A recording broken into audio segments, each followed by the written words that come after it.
Bien, hemos empezado este curso y lo hemos empezado, empezamos ahora, y voy a empezar como empiezan todos los cursos y todas las charlas y todas las jornadas y todas las conferencias sobre ciudades desde hace 10 años, que es diciendo: la mitad de la población mundial vive en ciudades, ¿no? Las ciudades son el futuro, las ciudades es donde tenemos todos los problemas, pero también donde se generan todas las soluciones, la innovación, etc.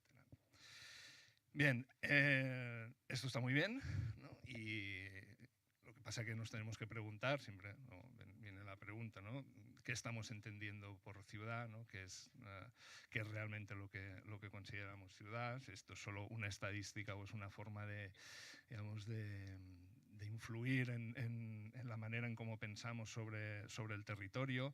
Si estamos viviendo un momento de éxito, ¿no? Y de triunfo de las ciudades, como algunos libros, algunos autores proclaman, ¿qué pasa con el resto del territorio? ¿No? ¿Es que está fracasando o es simplemente, digamos, que es un juego de suma cero o es un juego en el que solo ganan las ciudades?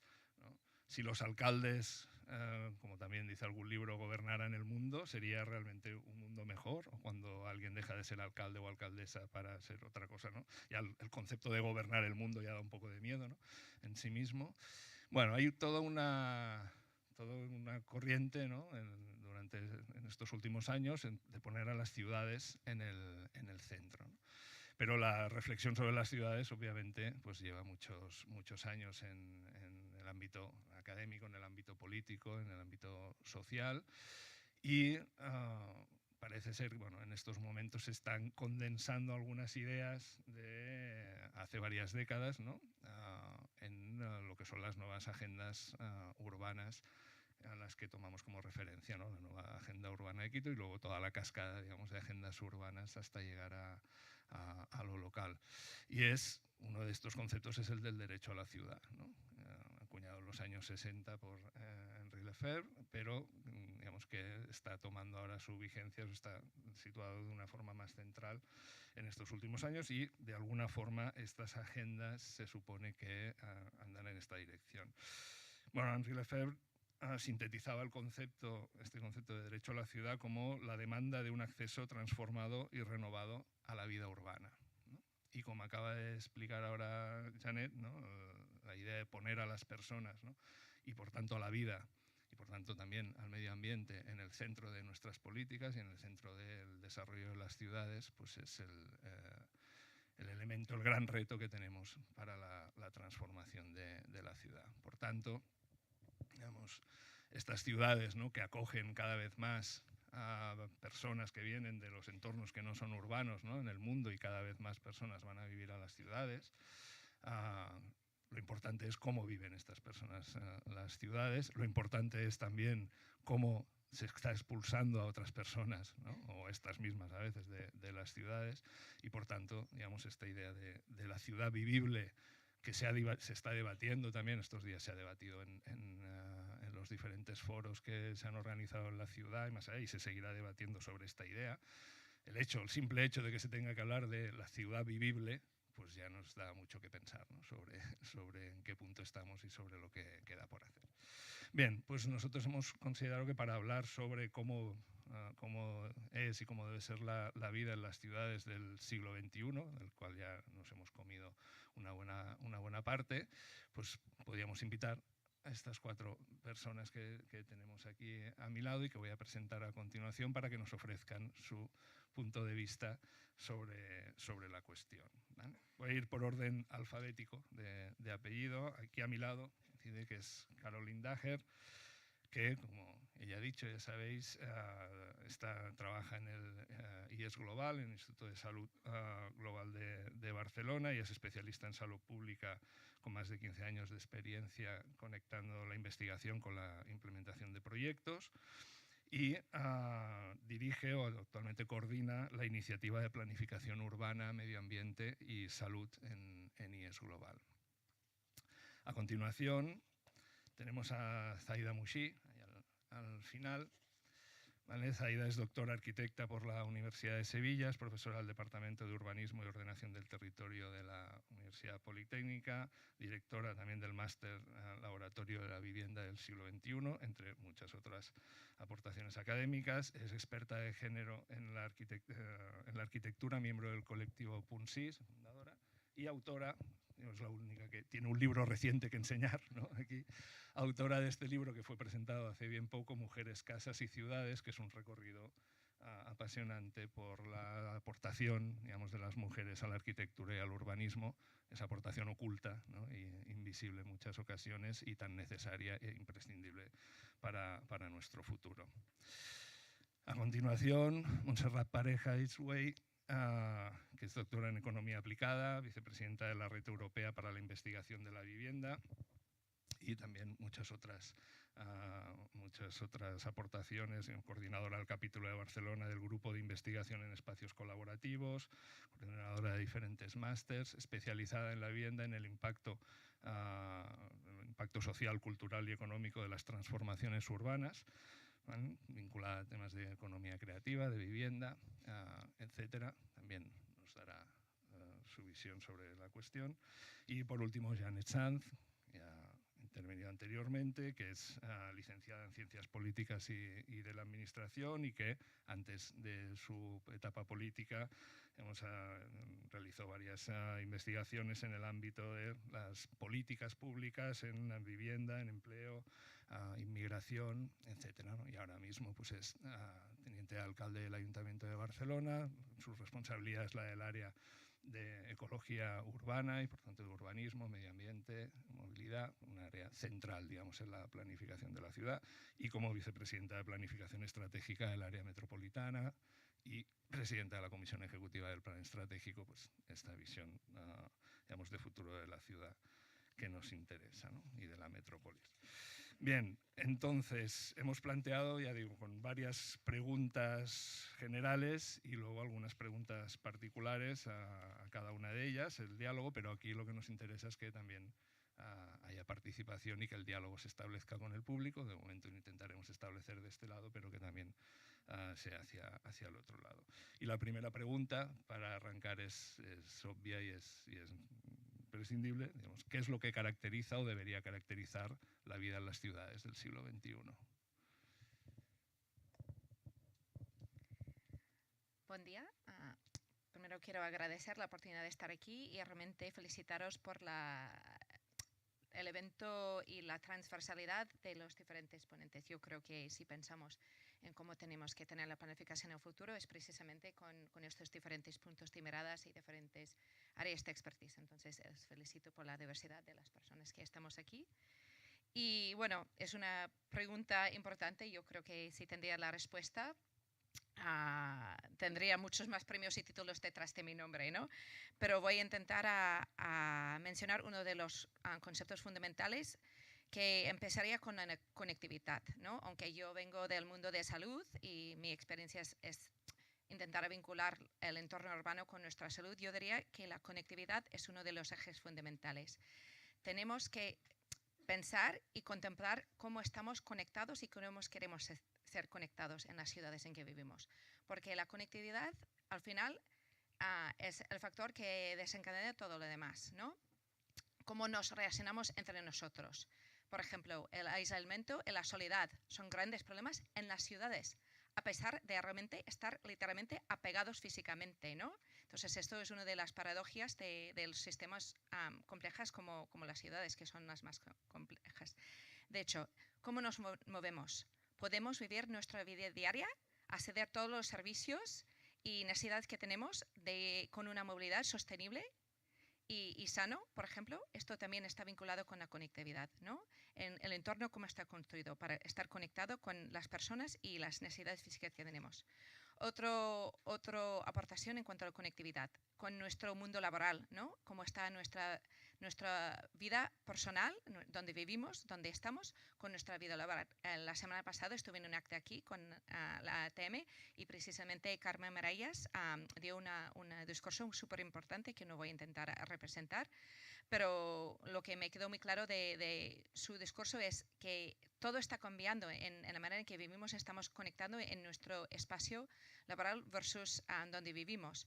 Hoy en día las personas vivimos en un sitio, pero trabajamos en muchos diferentes sitios. La idea de que vamos a estar toda la vida trabajando en un solo sitio, que estará más o menos cerca de nuestra casa, se ha acabado. Hoy en día las personas trabajan parte de su trabajo en casa, parte en un café, parte en una oficina, parte en un coworking, y esto también, esto genera nuevas dinámicas de tiempo y espacio que son muy importantes para estar contemplado y planificar, ¿no? En este sentido, la conectividad también es muy importante.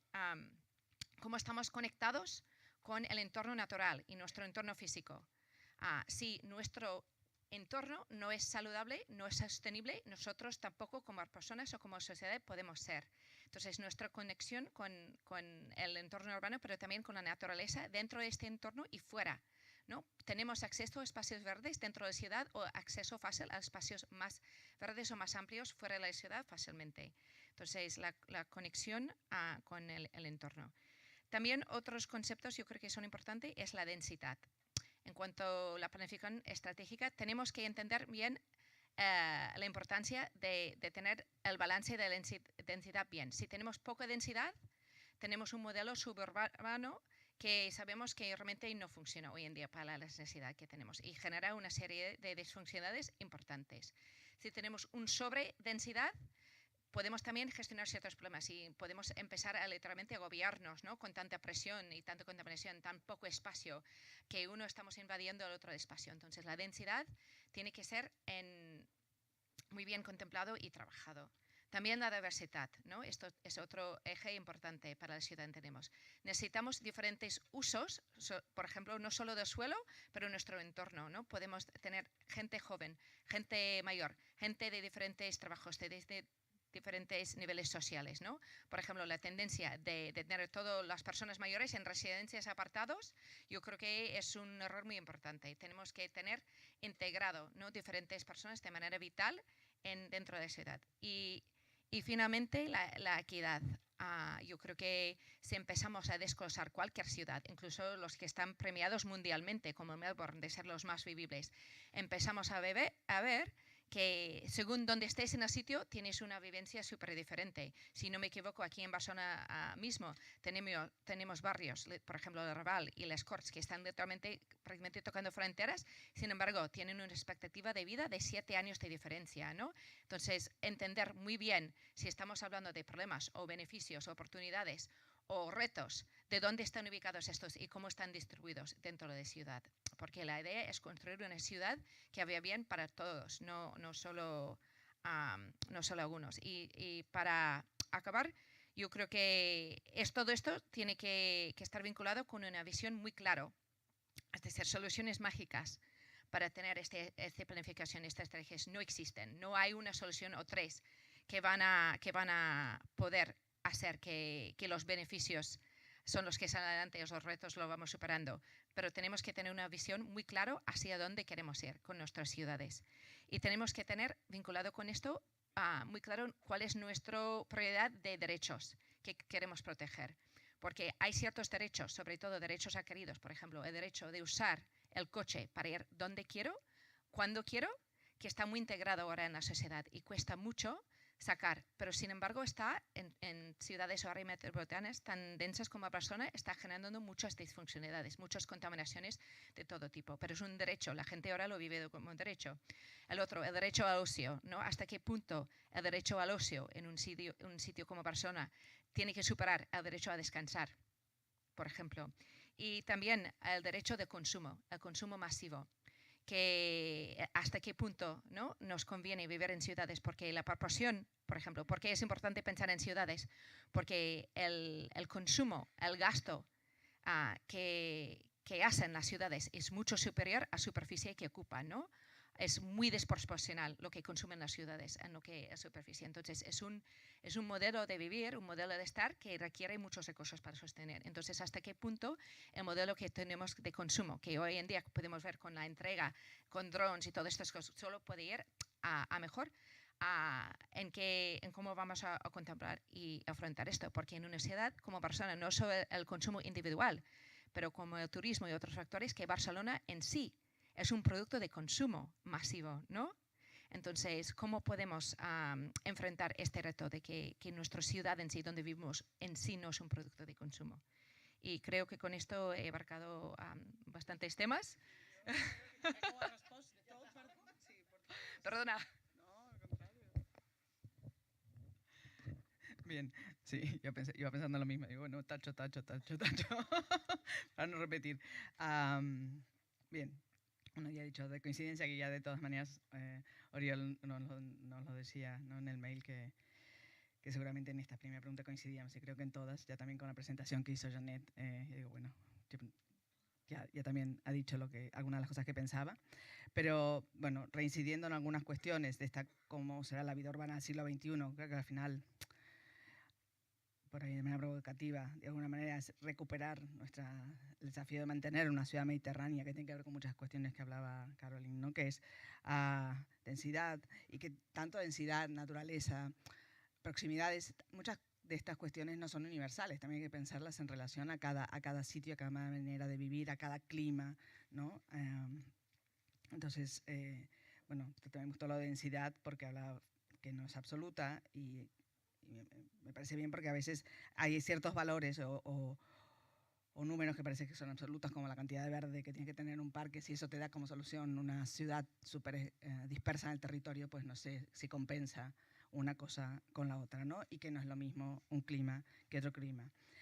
Yo hablaría que la ciudad del siglo XXI tiene sus desafíos, también se comentó en la mesa de presentación, o ahora aquí en la presentación de esta mesa, la proximidad, digamos, y poner en el centro la vida de las personas, parece una evidencia, pero no lo es. También se ha hablado de competitividad. Yo creo que tenemos que dejar de hablar de competitividad, de colaboración. Digamos, el mundo depende de que colaboremos entre nosotros, nosotras, con la naturaleza. Tenemos que desarmar la idea de cada vez más, porque cada vez más es imposible, y por tanto poner la vida en el centro significa también, y que posiblemente, bueno, a mí me es imposible pensar qué impactos tienen los cambios en los sistemas tecnológicos que estamos viviendo de cara a la producción, por ejemplo, pero me gustaría pensar que en nuestra vida la producción tendrá menos, o el trabajo productivo, el trabajo remunerado tendrá menos peso para poder tener más peso los cuidados, el trabajo social y político, la acción social y política comunitaria y la vida propia, sin que eso signifique, o sea, pérdida de capacidad de vivir bien con lo que trabajas, ¿no? Creo que necesitamos un cambio de cómo se organiza el sistema productivo para poder también dar lugar a algo también en la presentación se hablaba, ¿no? Las ciudades crecen, pero también hay muchas personas que se quedan fuera de lo que la ciudad ofrece, ¿no? Y creo que una manera es pensar de una manera más colectiva a los beneficios y los derechos, ¿no? En ese sentido, el derecho a la movilidad, como el derecho a irse a vivir al suburbio, pues no es un derecho, es una opción egoísta, y como tal se tiene que explicar qué es. O sea, el espacio escaso que tenemos no puede ser utilizado por vehículos con una única persona, no 10 metros cuadrados, 8 metros cuadrados por una única persona que en su movimiento no solamente contamina, porque con los coches eléctricos en teoría se contaminará menos, aunque no sabemos dónde se produce esta electricidad, pero el uso del suelo, el uso del espacio público, que es muy escaso y que nos lo roba a la mayoría de la población, sigue estando allí. Por tanto, no es solo una cuestión de contaminación del aire, ¿no? Entonces, cambiar que la vida en ciudad tiene que ser una vida colectiva y comunitaria, y ser responsables, corresponsables de la vida de las otras personas. En términos de urbanismo, yo creo que debemos hablar más de rehacer que de hacer, y que esto también tiene que cambiar los parámetros, no de calidad urbana, pero sí de gasto en la producción o en la construcción de la ciudad. Yo creo que los dineros que se gastan en rehacer calles, plazas, cuando a veces en rehacer no, en rehabilitar o hacer de nuevo, no es sostenible. Otro desafío también sería, obviamente, la naturalización de las ciudades, la recuperación de sus espacios naturales, que no significa más parques urbanos tipo ciudadela, sino recuperar ciertas condiciones que cada ciudad tiene, no son universales. Bueno, y me quedaría con... También hay otra idea que, bueno, que venía más adelante, pero que tiene que ver con la vida en la metrópoli. Seguimos pensando que todos nos movemos y todos o todas no nos movemos. Yo creo que la idea de esta movilidad universal y que todo el mundo se mueve para trabajar es la misma que en su momento errónea, es la misma idea errónea que en su momento acuñó la idea de barrios dormitorios. En esta movilidad hay muchísima gente que se queda, ¿no? Mujeres, porque trabajan en más proximidad, niños y niñas, jóvenes, gente mayor, gente que se queda trabajando en casa, hombres y mujeres, porque pueden hacerlo a distancia. Por tanto, a pesar de esta aparente metropolización y esta extensión de la vida cotidiana en un ámbito muy extenso, yo considero que eso no sigue siendo así y que hay que trabajar para reforzar precisamente esa permanencia y esa buena vida en los barrios, ¿no? Digo que es errónea pensar en ese movimiento constante, como era erróneo pensar en los barrios dormitorios donde solamente unos salían del barrio y el resto vivía allí, ¿no? Por tanto, hay que reforzar los barrios o las ciudades más pequeñas, en teoría dependientes o de Barcelona, que no es para toda la población, y por tanto hay que seguir trabajando desde la perspectiva de estas personas que viven en los barrios. Y creo que de cara al plan estratégico, un desafío sería cómo introducimos no solo al negocio, lo ha dicho Janet, ¿no? En el plan estratégico, sino a las personas que viven y a las personas que viven desde todas las diferentes experiencias, ¿no? De niños y niñas, la gente que... Y creo que niños y niñas sería muy importante, porque si hablamos de plan estratégico, 10, 20, 30 años serán los adultos en ese momento. Entonces, también con qué imagen de ciudad están creciendo estos niños y niñas. Gracias. Sí, gracias. Bueno, en primer lugar, agradecer la posibilidad de estar aquí, de compartir este momento y evidentemente cada vez se está haciendo más difícil. Es como cuando estamos en tribunales y estás comentando una tesis, el último siempre lo tiene muy fácil porque dice, bueno, todo lo que han dicho los demás. Por lo tanto, voy a intentar, partiendo de la base que coincido con todo lo que se ha dicho, explicar un poco cuál fue mi sensación cuando recibimos la pregunta de cómo debería ser la vida urbana. Y pensé, esto, pues vamos a decir las cuatro lo mismo, como evidentemente, ¿no? Y a partir de ahí voy a hilar un poco lo que va a ser mi intervención. Yo creo que uno de los problemas con los que nos encontramos habitualmente es que nos movemos en círculos en donde todos compartimos, tenemos un lenguaje común, sabemos todos lo que queremos, nos gusta lo mismo, pero precisamente porque la ciudad es un espacio de encuentro de sensibilidades distintas, de lenguajes diferentes, la ciudad precisamente es un espacio de tensión y de conflicto. Y creo que en ese sentido es importante buscar la manera, la complicidad para entender que en una misma ciudad pueden haber sensibilidades diferentes y usos de la ciudad distintos que a veces entran en conflicto y que por lo tanto es necesario encontrar aquellos canales que permiten esa convivencia en el espacio urbano. A partir de ahí creo que es muy importante, y esto creo que no se ha dicho todavía, hablar de la palabra respeto. Y el respeto está muy asociado con la educación y con la cultura entendida en un sentido amplio. Y creo que no podemos usar la ciudad y no podemos vivir felizmente en la ciudad si no respetamos que en la ciudad hay esas sensibilidades distintas. De hecho, esta mañana cuando venía, hacía tiempo que no venía por el centro, y iba caminando alrededor de, bueno, por aquí, y veía, está esto lleno de grafitis, ¿no? Y claro, como coordinadora del máster en gestión cultural, se me debe escuchar decir, eso es una expresión de arte, street art, es maravilloso y tal. Y yo pensaba, pero a mí no me gusta, ¿no? O sea, evidentemente hay formas del street art que me encantan y formas que considero que rompen absolutamente una determinada estética, ¿no? Bueno, pues eso es un conflicto en el que nos encontramos en esa vida urbana futura o imaginaria, ¿no? En ese sentido creo que es necesario encontrar ese respeto por el uso de la ciudad, esa convivencia. Decía ayer en una de las muchas actividades que se celebraron con motivo de esta Smart City Week que la ciudad es conflicto, y yo creo precisamente que es conflicto, es tensión, pero al mismo tiempo es diversidad, es riqueza, es cultura, como decía antes, o multiculturalidad. De ahí me gustaría relacionar este tema con lo que hoy en día está como muy de moda también, ¿no? Todos decimos que queremos una ciudad participativa, una ciudad en la que todo el mundo tenga algo que decir. Bueno, yo incidiría en aquello que los ingleses dicen el take into account, la accountability, ¿no? Es decir, sí, los procesos participativos sí, pero muchas veces sabemos que los procesos participativos son muy complicados y que tener a todo el mundo en cuenta pues también es muy difícil, ¿no? Por lo tanto, esa vida urbana en la cual me gustaría soñar, creo que se debería dotar de procesos eficientes y participativos a la vez, pero que de alguna forma respetaran todas las sensibilidades, ¿no?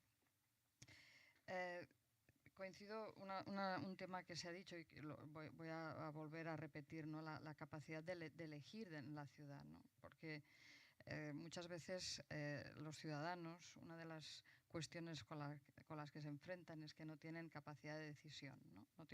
No pueden decidir dónde quieren vivir. Como se decía anteriormente, pues si uno decide irse al otro lado del Tibidabo porque le gusta vivir en el campo o le gusta vivir a 50 kilómetros de Barcelona, pues por la razón que sea, eso es fantástico. El problema es cuando se ve obligado a marcharse a 50 kilómetros porque no tiene la posibilidad de vivir donde quiere, ¿no? En ese sentido creo que es importante hablar y señalar la importancia de la elección. También un tema importante creo es la seguridad, y no hablo de la seguridad, creo que la vida urbana debería ser segura para todos, y no creo, y de ahí voy a ligar con lo que se decía anteriormente, no creo que la seguridad se deba conseguir con cámaras, sino que la seguridad se debe conseguir a través de procesos educativos que empiezan, como se decía anteriormente, de muy jovencitos, ¿no?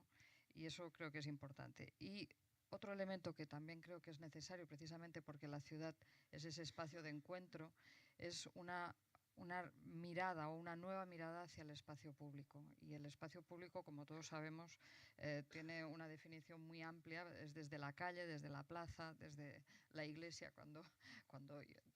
bueno, la iglesia o la mezquita o lo que sea, ¿no? Pero en ese sentido creo también que se debe hacer un esfuerzo para que realmente esos espacios sean un espacio de encuentro y de diálogo, más allá de lo que sería un espacio de conflicto. Y simplemente voy a acabar la intervención respondiendo a una de las preguntas, supongo que se hacían al principio en la presentación de las jornadas, acerca de si tiene sentido planificar cuando vivimos con estos cambios tan acelerados el día a día, ¿no? Y yo pensaba, si a Ildefons Cerdà le hubieran preguntado si tenía sentido planificar, ¿qué hubiera dicho, ¿no? Porque yo creo que evidentemente que es necesario planificar y es necesario tener esas guías que estamos entre las cuatro definiendo, ¿no? Porque es necesario tener, incluso en la vida personal, ¿no? Es necesario tener objetivos. Otra cosa es el camino para llegar, pero tienes que ser ambicioso y tienes que saber a dónde llegar. Ildefons Cerdà tenía muy claro que cuando se tiraran las murallas había la opción de un desastre total y de una desorganización y de un crecimiento tipo mancha de aceite, pero él pensó que por muchas razones que después vendrían, es decir, un poco ser predictores del futuro, ¿no? Decir, no, vamos a organizarlo de forma que todo aquello que tenga que venir encuentre un lugar en donde se pueda desarrollar y crecer. Con esto acabaría la intervención. Bueno, pues yo también un poco para intentar no mencionar todo lo que ya se ha dicho, porque realmente estoy muy de acuerdo en la mayoría de las cosas que se han puesto encima de la mesa. Yo creo que hay un elemento fundamental, ¿no? A partir del cual vas desgranando un poco las acciones y las concreciones que debería cumplir, ¿no? Este entorno urbano que queremos para vivir, que es precisamente la garantía del derecho a vivir dignamente, ¿no? Que tiene... Y cómo definir ese concepto de dignidad, ¿no? Y a partir de aquí pues se van desarrollando otros derechos que Caroline, ¿no?, situaba muy bien, como el derecho a la salud, el derecho al ocio, el derecho al descanso, ¿no? Un montón de cosas que van concretando y que van dándole sentido a esta cuestión.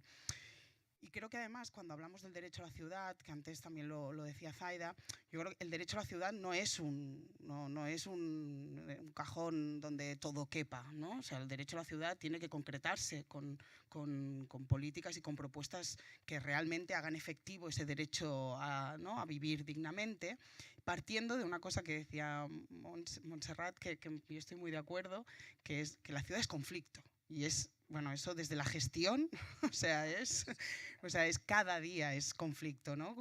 Desde el parque que acabas de inaugurar en el barrio ¿no? En cualquier barrio de la ciudad de Barcelona, hablaría de Nou Barris, que es mi distrito en concreto, pero en cualquier barrio, que ahora vienen los propietarios de perros, los niños, el tal, ¿no? Cualquier gestión es desde usos legítimos, pero a veces que generan conflicto y confrontados. Esto, que es una muy pequeña escala, se eleva en cualquier otro elemento. Y cuando hablamos, por ejemplo, de la planificación urbanística de la ciudad, evidentemente aquí ya los intereses económicos generan, ¿no? otro tipo de situación.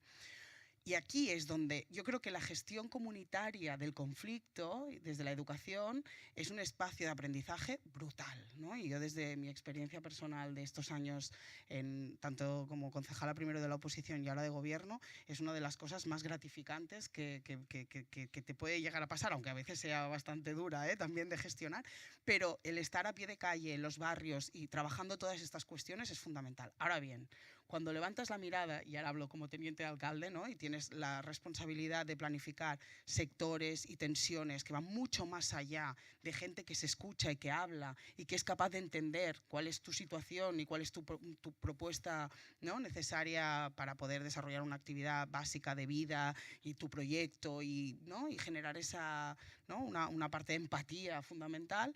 Cuando subes a otra escala es cuando el conflicto es superior, y el conflicto es un conflicto central que hoy se está dando en Barcelona, pero también en todas las ciudades mundiales, que es un conflicto entre capital y vida. Y a partir de aquí, ¿qué va ganando y dónde desde las administraciones tenemos la capacidad de incidir para reequilibrar esta situación, ¿no?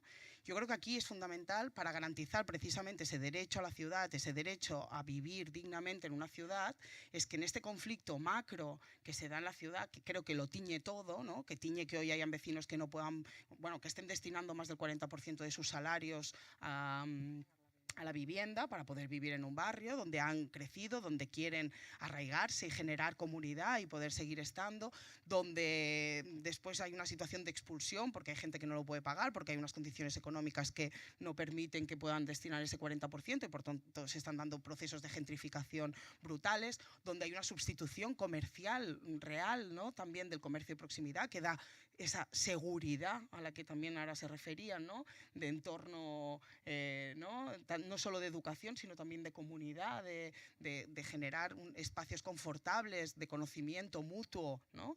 Y que por tanto generen ese entorno también seguro. Todas estas situaciones las está generando precisamente pues, este conflicto capital-vida, que creo que resume, ¿no? en términos generales esto que amenaza seguramente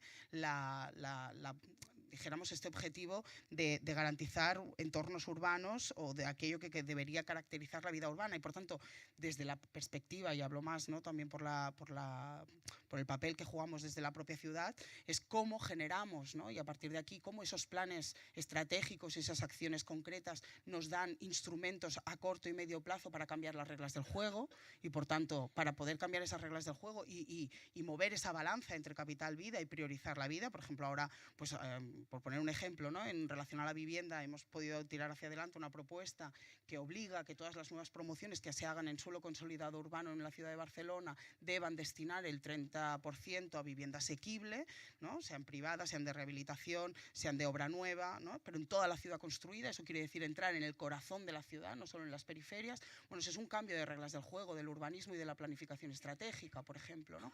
Pero después también todo lo que son los cambios culturales, de forma también de vida, de cómo nos movemos, ¿no? Cuando hablamos del medio ambiente, es injusto que hoy, por ejemplo, aproximadamente los últimos datos que tenía yo de movilidad era que, ¿no?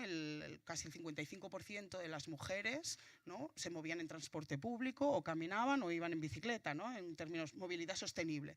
Pero en cambio, pues respiramos el mismo aire que el resto, ¿no? Por tanto, desde incluso una perspectiva feminista, ¿no?, o desde la perspectiva de los niños o de las personas mayores, cómo gestionamos, cómo corregimos esa inequidad, esa desigualdad en la forma de moverse de determinados sectores que acaba haciendo que toda nuestra salud ¿no?, nos haga un entorno no saludable. Por tanto, son estos elementos que hay que ir identificando y concretando, pues tanto en esos planes más a largo plazo como en las políticas concretas, pero que al final evidencian esa tensión existente en las ciudades y en el entorno urbano entre, ¿no?, el capital y la vida, y poner el centro en la vida es lo que tiene que, ¿no?, que teñir cualquier acción. Perfecto. Vale, pues ahora lo que vamos a hacer es de lo que habíamos hablado. Voy a hacer una pregunta a cada una en concreto y las demás podéis reaccionar, digamos, o contestar a la pregunta para incidir en alguno de los temas específicos. ¿Vale? La primera es para Montse. Es esta contradicción, ¿no?, entre la idea de hacer, bueno, de tener que hacer la ciudad vivible cuando se supone que las ciudades las creamos para vivir de una forma más conectada, de una forma más en común, y que esto es todo lo contrario, ¿no? Hace años hubo una encuesta a nivel global en muchísimas ciudades, bueno, se supone que es estadísticamente significativa, sobre la gente qué es lo que no le gustaba de la ciudad, y lo que no le gustaba era básicamente la ciudad, o sea, era vivir en la ciudad, era todo lo que comporta vivir en la ciudad, la aglomeración, el anonimato, etcétera, etcétera, ¿no? Y, bueno, hay gente que lo valora positivamente, pero en general a la gente lo que no le gustaba era esto, ¿no? Entonces, bueno, y tenemos como paradigma, ¿no?, el tema paradigmático el tema de la gentrificación, ¿no?, de este concepto que también está ahora tan en boga, porque es una realidad el impacto, ¿no? Entonces, ¿qué tan lejos o cerca estamos de tener una respuesta realmente adecuada a esto? ¿O cuál es el tipo de respuesta que podemos dar? Sí, yo cuando recibí la pregunta sobre las ciudades más vivibles pensé, no, esto no está bien preguntado. Esto es por qué las ciudades se hacen más atractivas, ¿no? ¿Cómo hacer las ciudades más atractivas? Entonces, de nuevo recuperaré lo que decía anteriormente de más atractivas para quién, ¿no? Para el turista, para el inmigrante, para el que vive ahí desde hace 20 años, para el capital, como se decía anteriormente, ¿no?, para el que quiere invertir. Entonces, claro, ahí de nuevo volvemos a encontrar el conflicto, ¿no? Hacerla más vivible significa muchas veces, o hacerla mejor para unos, por ejemplo, para los turistas, significa hacerla peor para otros, ¿no?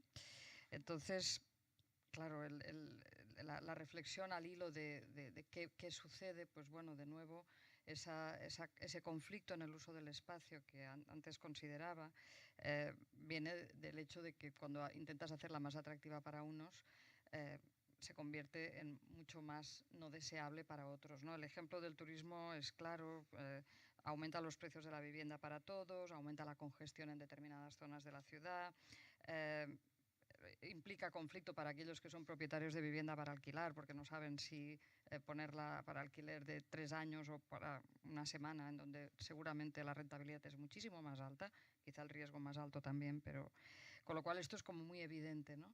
Pero, por ejemplo, otra cosa que desde lo que sería la academia, incluso desde algunos gobiernos, se vio claramente como una apuesta por la sostenibilidad, que fueron las superillas, ¿no? Las superillas ahí era hacer el entorno más atractivo, en principio, para el ciudadano que vivía ahí.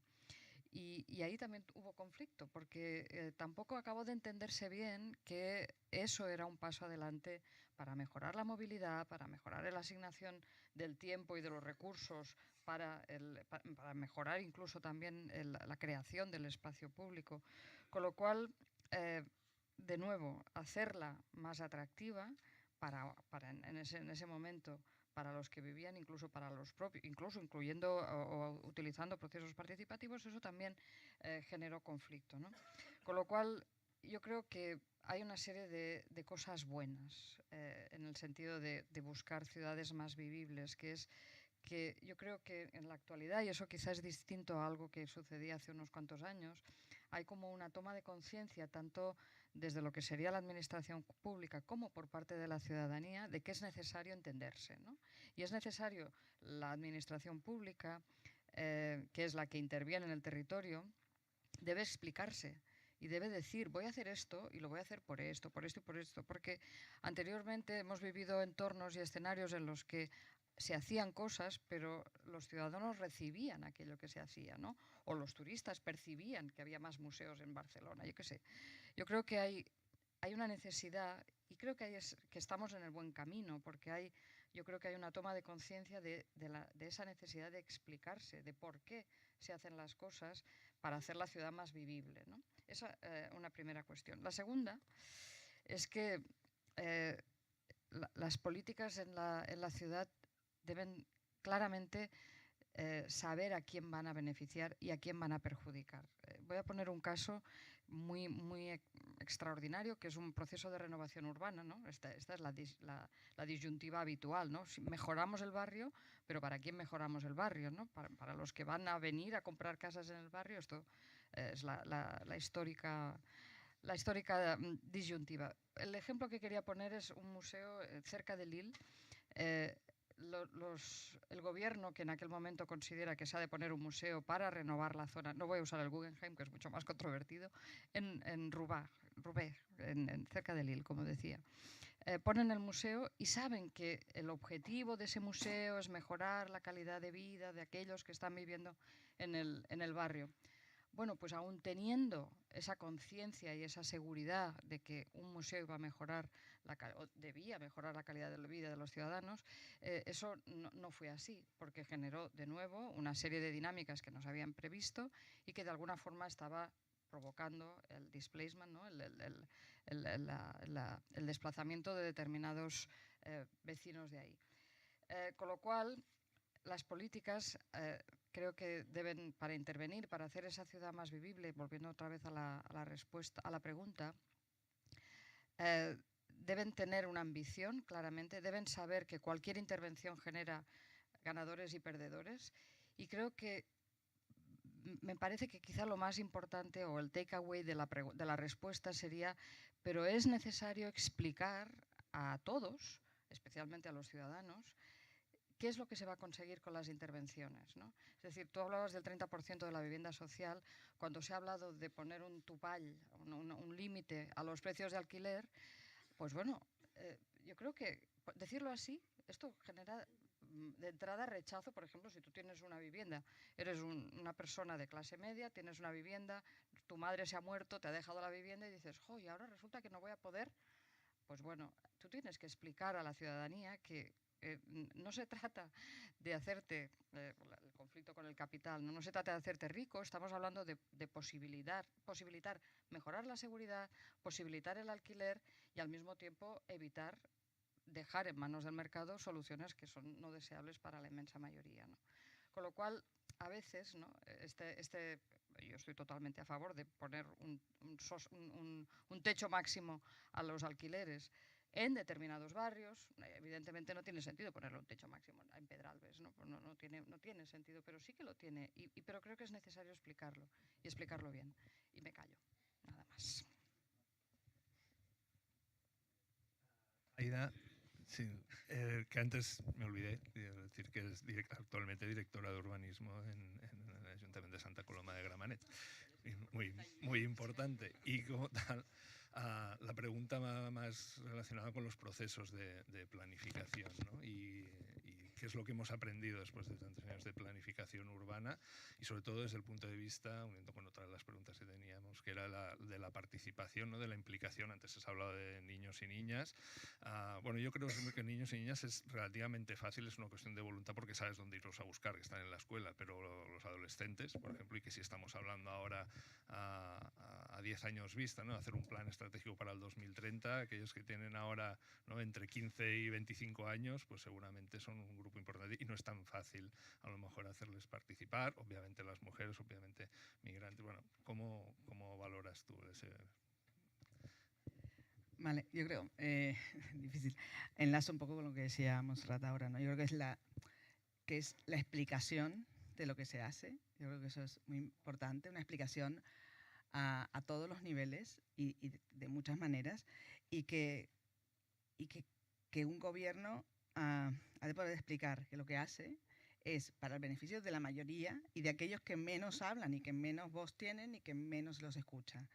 Y que entonces el ejemplo, ahora la pregunta, de la superilla, bueno, o sea, claro que molesta que te quiten, que, bueno, a algunos le molesta el coche, pero también tiene que ver con lo del alquiler. O sea, vivimos en comunidad y en colectivo, no el sálvese y vamos a escala planetaria, o sea, el sálvese, yo me salvo, es impensable, siempre ha sido impensable, pero hoy en día mucho más.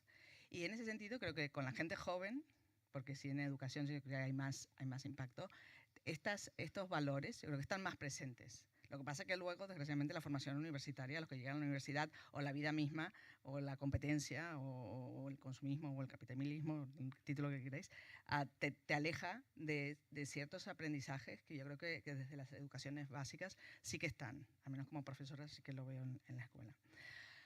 Ahora más a la participación en concreto. Yo tengo un debate interno, voy a confesar aquí, importante al respecto. Obviamente, cómo varía según la posición que estás, cómo ves la participación. Creo que obviamente que es una herramienta muy importante, pero que también tenemos que repensarla constantemente para que no sea el sitio donde unos grupos que tienen el tiempo o que tienen los mecanismos o que saben, sean los que siempre están incidiendo. Y a veces nos llama participación, cuando son como plan estratégico que está representado por empresas o grupos más de poder, eso es participación también, no se lo llama, ¿no? Entonces esos tienen una voz.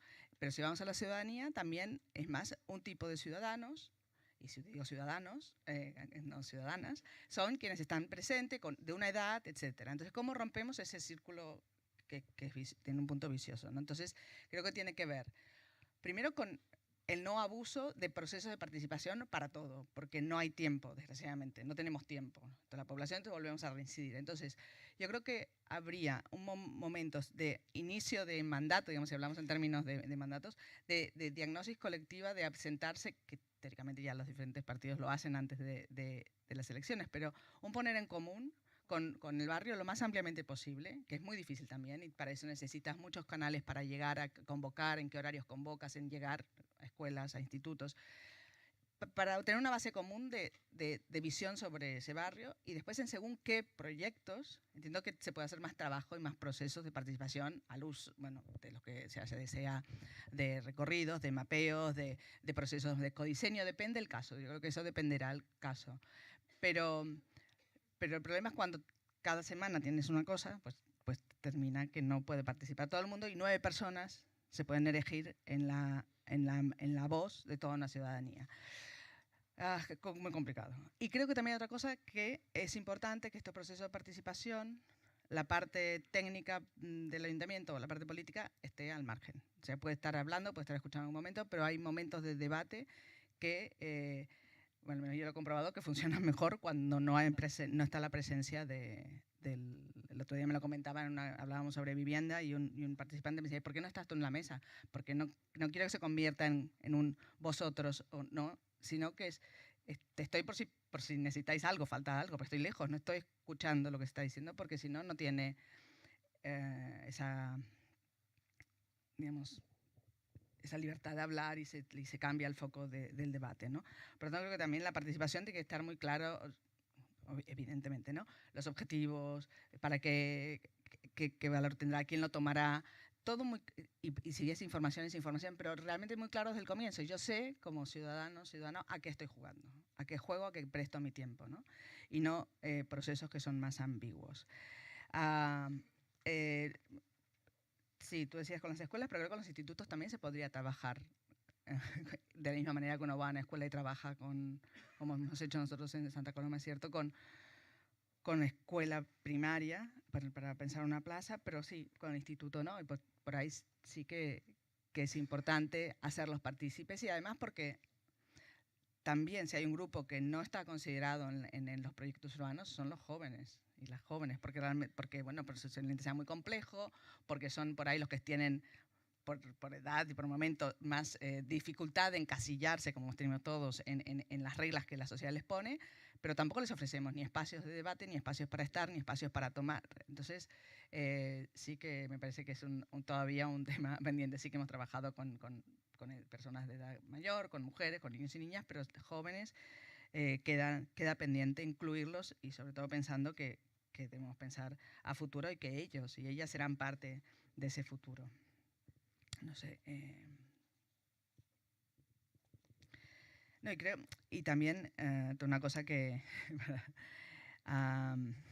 yo no coincido mucho con esas estadísticas que al final nadie quiere vivir en las ciudades, ¿no?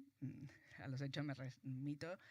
Y tampoco coincido con esta idea de la mitificación del suburbio. Creo que todo tiene que ver con una serie de mensajes que recibimos. Ninguno de nosotros somos inocentes en lo que pensamos. Estamos totalmente condicionados por el sitio donde nos movemos, la televisión que vemos, las series que vemos, las películas que vemos, la publicidad que vemos.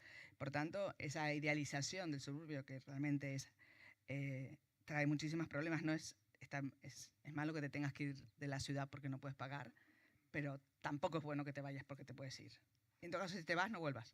Si te vas por elección, no vuelvas cada día a la ciudad a contaminar el aire, que yo, asumiendo la complejidad de vivir en la ciudad y las pegas de vivir en la ciudad, estoy aquí. O sea, cuando me parece más no justificable. Y creo que no lo deberíamos justificar. Porque no es sostenible. Y no es sostenible para la vida de esas propias personas que se van, que también están más que estudiado y demostrado, ¿no? El día tiene 24 horas, los transportes, las curas, los cuidados, es imposible, ¿no? Además del impacto que tiene al resto de la sociedad. Yo creo que tenemos que, insisto, atender a una mayor conciencia de lo colectivo y de lo común y de los impactos que tiene la acción de cada uno de nosotros en el resto. Pues perfecto, porque Caroline, que hablaba de la conexión, ¿no? Y de la necesidad de conectar, y precisamente esa conexión con el entorno, ¿no? Estamos hablando de las ciudades, pero si hablamos de la metrópolis y si hablamos de los entornos rurales, ¿no? Esa pérdida de conexión con el entorno, nosotros lo vemos, estamos trabajando mucho el eje de políticas alimentarias y uno de los problemas es la desconexión que tenemos con aquello que comemos, ¿no? Y de dónde viene y con la gente que lo produce, ¿no? Y en general esa idea, ¿no? De que el campo es más saludable o que, bueno, que es otra forma de vida, que es que hay que ruralizar la ciudad, a veces se dice, ¿no? Eso es así, es un falso mito. ¿Cómo hacemos esa conexión? Yo creo que esta pregunta, la vida rural versus urbana, de una manera es un poco una falsa dicotomía y también corre el riesgo de darnos a romantizar, ¿no? Ciertos aspectos de la vida rural. Yo diría más bien que tenemos que pensar en cómo vivimos en estos entornos, ¿no? Porque una persona que vive en condiciones muy pobres en la zona rural pasará mal. Una persona que vive en condiciones malas en una zona urbana pasará igual de mal y al contrario, ¿no? Entonces, para mí es más productivo pensar en cuáles son las condiciones o los aspectos de la vida rural que hace o promueve una vida sana y sostenible para las personas y cómo podemos incorporar estos elementos en la vida urbana y también cuáles son los aspectos de la vida urbana que van bien intentar preservar y fomentar. Porque, de hecho, no podemos discutir de esta manera que las ciudades son los centros de innovación, de educación, de oportunidades laborales y otras cosas, de cultura, ¿no? Las ciudades tienen muchos beneficios, aportan muchas cosas. Bien, tenemos que intentar siempre estar proactivamente y en esto yo creo que viene la respuesta a la pregunta, es necesario planificar absolutamente, porque si no, no podemos ser proactivos.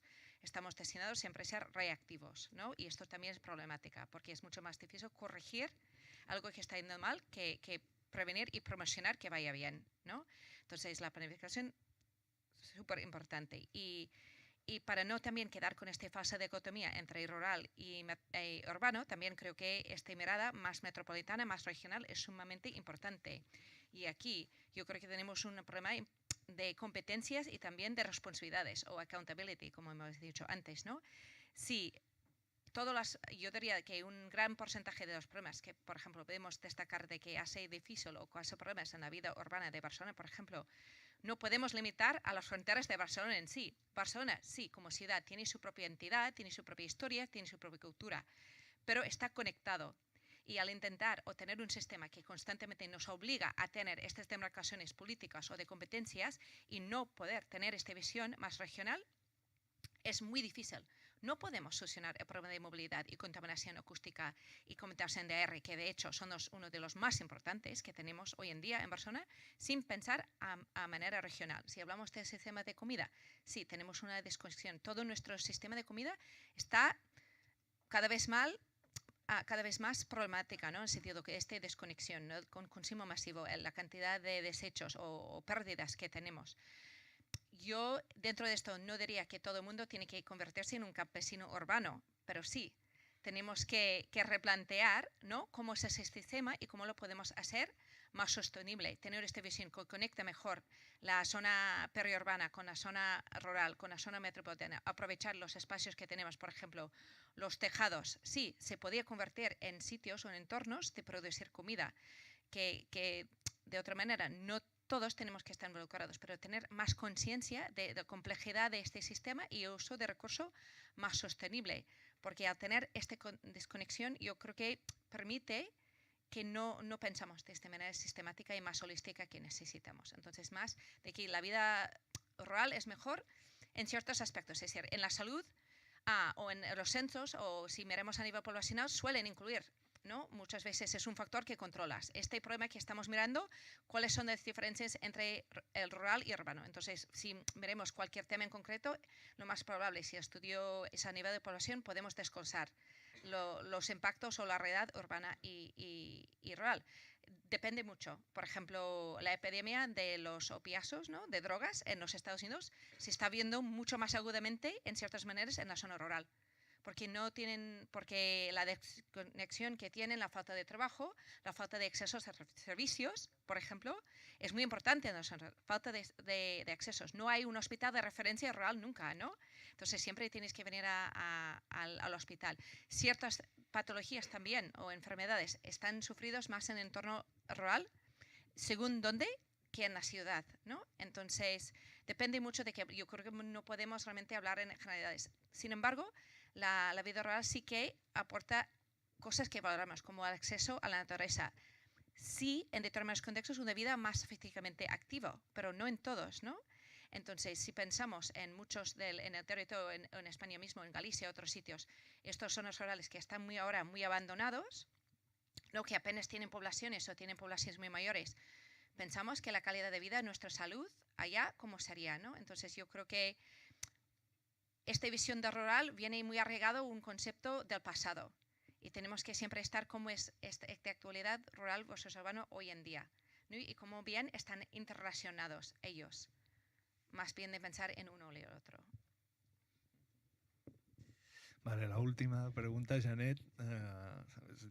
Decimos, estamos hablando de la vida en la ciudad y de las ciudades vivibles, y la vida en la ciudad también hay que gobernar la ciudad, y quien gobierna la ciudad vive de una manera muy particular la ciudad, ¿no? Y ¿cuál es tu vivencia al respecto? Una pregunta que es muy personal, pero decir, bueno, realmente el hecho de gobernar una ciudad, de tener una agenda determinada, unas responsabilidades y una manera particular, ¿no? Unos interlocutores determinados, etcétera, de tener esa mirada, ¿cómo influye en la manera de vivirla, ¿no? Bueno, lo primero es vida, ¿qué vida? No, sería una primera cuestión, porque cuesta muchísimo compaginar, porque ¿no? Estamos a 24 horas disponibles, que además ahora con ¿no? el mundo digital es como una accesibilidad constante. Cuando no es por Twitter, es por cualquier red, por WhatsApp, todo el mundo tiene tu teléfono, todo el mundo puede llamarte a cualquier hora porque se ha apagado la luz en Torrebaró, porque no sé qué, ¿no? Entonces, bueno, estás ahí como muy conectado. Por tanto, la primera lucha es para conseguir tener espacios de vida. Pero sí que es evidente que, ¿no?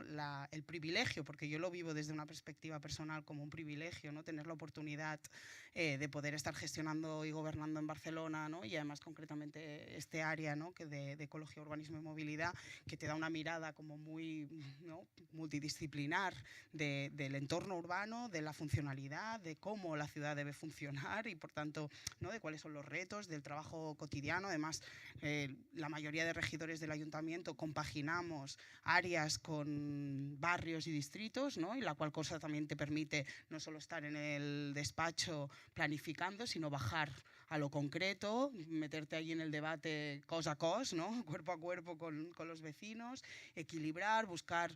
Entonces, te da una mirada como muy plural de todo, pero que evidentemente yo digo que es como el feminismo, ¿no? Que cuando te vuelves feminista, ¿no? Y te pones las gafas violetas, ya no te las sacas nunca más. Pues con el gobierno de la ciudad pasa un poco lo mismo, ¿no? Tú puedes ir a cenar o puedes ir a comprar y estás todo el rato pensando, uy, esto se tiene que arreglar, foto, tal, envío, tal, no sé qué. Y estás todo el rato como, por tanto, es una vida muy particular en este sentido, una mirada, ¿no? A mí me pasa cuando voy a cualquier otra ciudad que estoy todo el rato comparando servicios urbanos. Uy, aquí la contrata de la limpieza cómo es, y el bicing y tal, porque vas como intentando compartir, bueno, tiene esa parte personal que en realidad te da esa, ¿no? Esa mirada, ¿no? Y de poder compartirlo también con todo el equipo que tienes. Yo creo que es eso, ¿no? Es una forma de vivirla muy concretamente, pero evidentemente somos personas normales, por suerte, seguimos siéndolo, o intentamos seguir ahí, ¿no? Haciendo vida, ¿no? También más cotidiana y evidentemente también en función de los principios y de los valores que tú representas o que, ¿no? que quieres también, por los cuales trabajas, pues vivir de esa manera. Yo, por ejemplo, siempre mis técnicos de movilidad dicen que soy súper pesadilla porque me muevo en bicicleta por Barcelona, entonces, bueno, cada 2x3 es como, esto no está bien hecho, esto tal, no sé qué, ¿no? Bueno, pero pues eso, ¿no? El objetivo de la movilidad sostenible es una de las cosas fundamentales que pues también predicar un poco con el ejemplo, ¿no? Con aquellas cosas que hacemos y que planteamos también para la ciudad y por tanto, bueno, pues son algunos de los ejemplos que teñirían esto. Yo, si me permites, Uriol, ya un tema que sí que ha salido.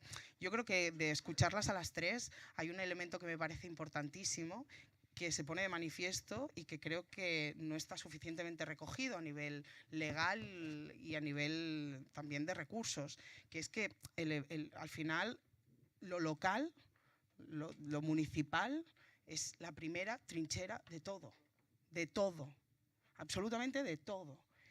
Y en cambio, a nivel competencial, a nivel de recursos, a nivel de financiación, no estamos reconocidos desde esta perspectiva, ¿no? Y por tanto, claro, tú como ayuntamientos, como gobiernos locales, no tenemos la capacidad de rehuir ningún debate. No se nos está permitido, porque somos los que damos la cara constantemente, yo no me puedo escapar de las audiencias públicas, de los consejos de barrio, siempre me van a encontrar, soy accesible, porque al final vives, yo creo que es un elemento fundamental y súper potente y súper necesario, pero que a la vez no está vinculado precisamente con la traslación competencial necesaria para que los ayuntamientos podamos dar las respuestas. Hablábamos antes pues, del tema de los alquileres.